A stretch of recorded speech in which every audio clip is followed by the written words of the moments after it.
Hi there, this is Eugene from Reflective Learning, and in this video we're going to be looking at how to go about conducting the reflective learning diagnostic assessments for either an individual or for a group of learners. So by now you should have login details that you've received from us, and learners should know that they're about to write a maths assessment which tests their capabilities in mathematics. So the first step is a pretty obvious one, but often can be overlooked, and that is actually just preparing the stations where a learner is going to write the assessment. So the assessment can be run over a desktop, a laptop, tablet, or mobile phone. And if you're able to, it's best to get this all set up beforehand so that the whole process can be a quick and smooth one. So learners should have either pencils or pens and paper to do rough calculations on. And obviously the computers or the device should be set up such that they can come in and quickly log in. After getting learners settled at their assessment stations, the next step is to give them a pre-assessment briefing. So these instructions can be found at the back of the user guide that we would have sent you, and just cover some introductory points to the assessment.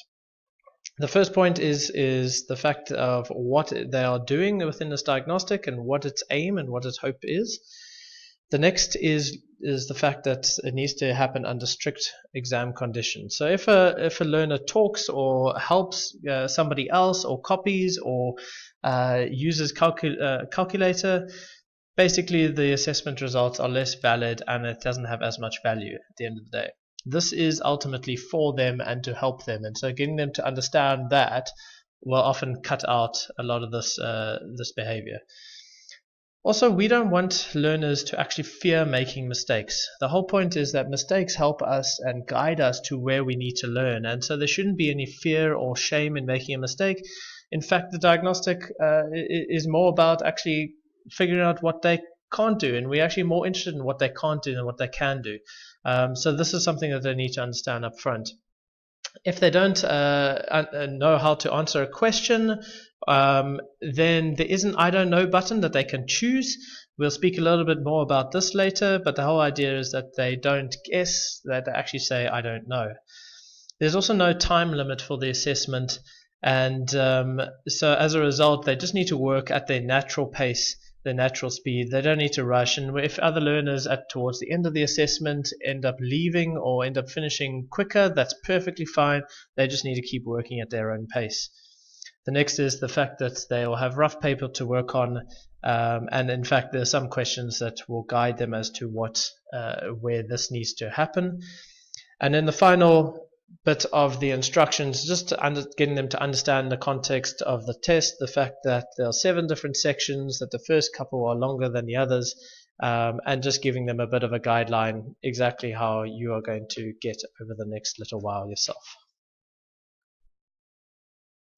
So the first place that they'll need to go to is if you go to your internet browser and you type in lms.reflectivelearning.co.za. It'll bring you up to a page that looks like this, and then learners can click on Get Started Now. So this process of the logging process is actually perhaps the trickiest part of the whole diagnostic, in that the username and the password have to be exact, because every user has their own individual account.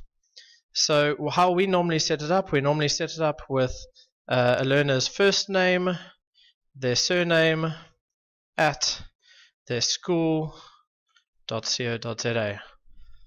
and then their password will be their first name. The problem is that if learners put in a capital somewhere along the line, or if they put in a dot or a space or something like that, and it's not exactly what their login is, they're going to have problems. So if you're able to, it might be a good idea to actually print out the logins, almost cut them into strips and hand them to the learners, just so they've got something exact to work from. So once a learner clicks login, it will take them to their own individual site. Right. The first part that you'll see over here is where they click to get the assessment started. But if you do want to give them the opportunity to have a look at this demo, which takes them on how to actually use the answering keyboard, which I'll show you in a moment, you can give them a chance to there. Otherwise, there's also a picture down below. So once all the learners are logged in, and it's best to try and keep them going at a steady pace with each other up to this point. But once everyone is logged in and ready, you'll see that the assessment that they can click on. If they're writing the foundation phase or the primary school test, it'll look slightly different, but otherwise they can click on the high school assessment. The first part that they will get is actually a questionnaire. So before they get to maths details, we all, besides measuring their conceptual understanding in mathematics, we also look at what we call cognitive performance indicators. So these are things like their mindset, their motivation, their metacognition, pace, precision, and perseverance. And it starts off by getting learners to answer a questionnaire style assessment. So they do have to answer every question as they go along, right? And the idea is that we don't lose any data along the way, right? So there's a bit of a questionnaire that they do. The next bit is that they will look at different sections of the assessment. So we've divided the mathematics assessment into 7 components, or what we call threads, right? The first one here being numbers. And so a learner would have a look at what that means, what the thread actually means, and then they predict what percentage or what level that they think that they will get for that particular thread. They then pick, how does that make me feel? Right, so I've said, well, I get 70% and that makes me feel happy. Fantastic. Right, they do that for each thread as they go along. So maybe I don't feel like I'm going to do so well on fractions, and that doesn't make me so happy. Or maybe I get average marks in patterns and algebra and I feel okay about it, not or more indifferent. So a learner will pick what they think they will get for each one.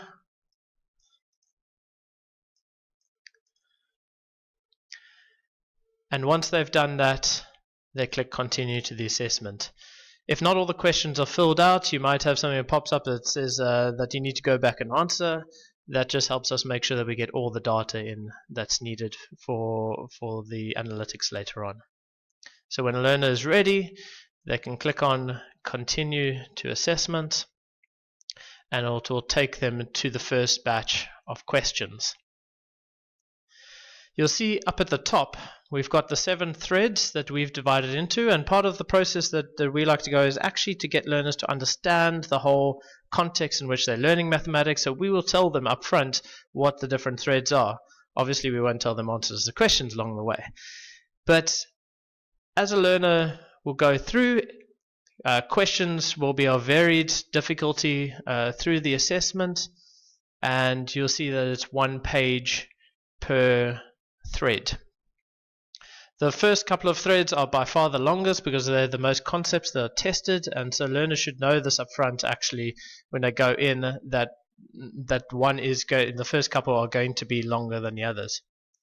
So let's look at the first question. It says, when counting, which number is the next number after 723? So in order to answer, a learner will need to click on this bar over here, and the answering keyboard will pop up. Now that's important. This keyboard that you see over here is not a calculator. It is the answering keyboard, and a learner won't be able to actually type in using a keyboard, for instance, on a computer. The reason is because there are some elements on this keyboard which are specific to maths that we help in order to answer the questions. So in this case, the answer 724. But let's say, for instance, down the line when things get a little bit more tricky, if a learner needs to put in an exponent, for instance, I can click exponent, and there to the power of 3 pops up. If a learner wants to go back, they can click delete, and so on. If you need to put in remainders, there's that. And so this is just a custom keyboard that will actually just help make the whole answering process a whole lot easier. You'll find that if you're working with a cell phone, it will actually suppress the natural keyboard that comes with a cell phone, and then this one will pop up instead. If a learner wants to get rid of it, they just click the X over there, and means that they can move on.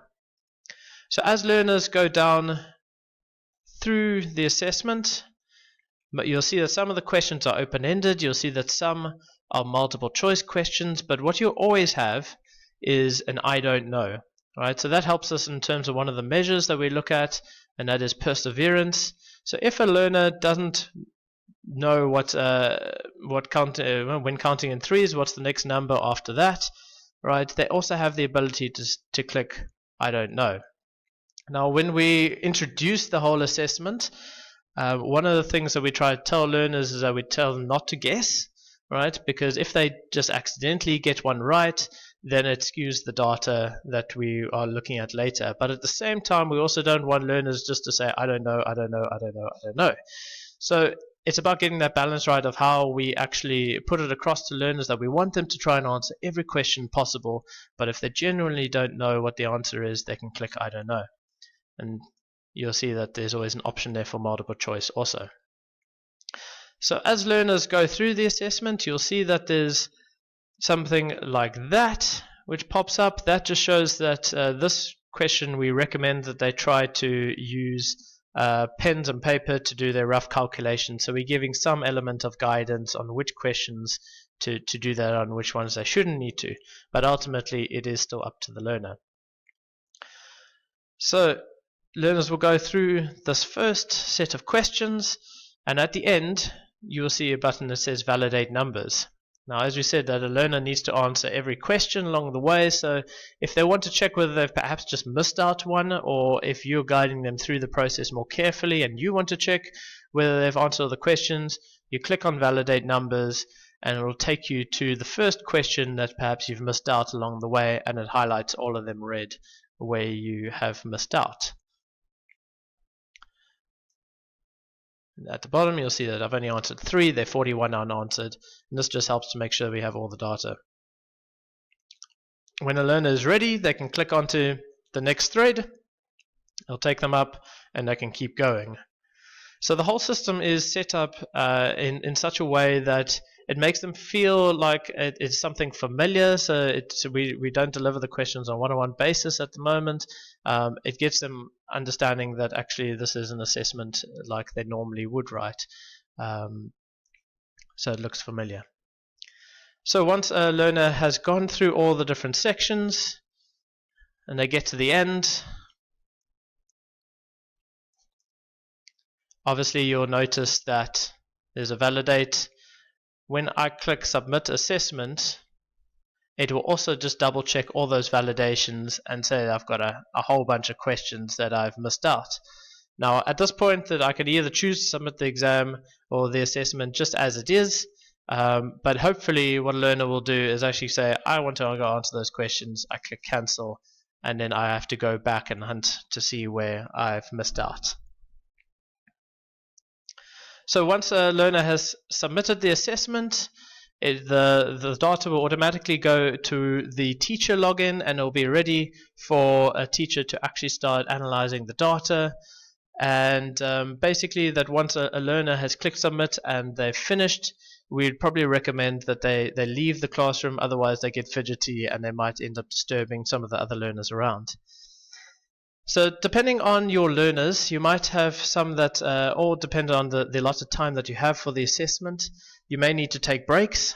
That's perfectly fine. So as a learner is going through the assessment, it is recording their answers. So if a learner does need to take a break, they just click to my account over there, they click log out, and it takes them back to the original spot. And what it does is basically just pauses the assessment, and they can come back in later and continue the assessment thereafter. Right, so we've been looking at how to go about running the assessment, and yeah, we hopefully have explained everything you need to. If you do have any questions, you can always get hold of us at any point in time, or look at the user guide that we will send to you along with their login codes. Thanks very much.